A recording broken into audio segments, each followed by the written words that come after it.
I had no idea that Supergirl was $170 million to make. On the Cinematic Doctrine podcast, I'm curious about the amount of money a movie costs to make, and then also how much money that it ends up making. If you've listened to the show for the last few years, you're aware that I, every now and then, kind of bring it up, because I feel like you can gauge just like what the next few years will look like when it comes to filmmaking and what movies are being made, how they'll be made. And it was shocking to me to see that Supergirl got $170 million behind it. Now, regardless of the content of the film, it is curious to see that on a general level, people have more or less decided, like, nah, I think I'm gonna sit this one out. We've seen budgets be so expensive for a lot of these movies because they have captured the general audience. They had captured the general audience for over 10 years. People would just go see it. If you were gonna go see 3 movies a year, they were gonna be superhero movies. But anybody could have looked at the last 3 years and noticed, like, oh, like the ROI on putting in hundreds of millions of dollars on these movies, it's not really reliable or consistent. Superman last year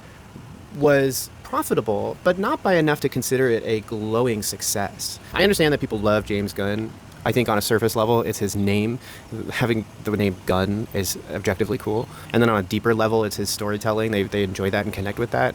But his storytelling is so post-millennial. There's an aspect of it that is starting to become old. I mean, Guardians of the Galaxy, which really opened him up to the general populace, I mean, that was over 10 years ago now at this point, right? That was a Phase 2 movie, I think, mid-Phase 2. And now he's overseeing an entire collection of films, and those films are going to have his fingerprints on them just as much as Marvel has Kevin Feige's fingerprints on them. So we have a genre of film that is lessening in popularity, a genre of film that has bloated in cost, and also just a kind of storytelling and filmmaking that isn't really for Zoomers or Gen A. I guess what I'm trying to say is, if you want to make a 4-quadrant movie, which is young men, young women, older women, you're going to get that when you engage Zoomers and Gen A, because families go see movies, and families can be 4 to 6 different tickets sold right there. You add in some friends, and that's 9 tickets you just sold. And we know what Zoomers and Gen A are interested in. They're interested in YouTubers, Twitch streamers, creepypasta, internet folklore, stuff like that. It doesn't even always have to be scary. It just has to be their thing.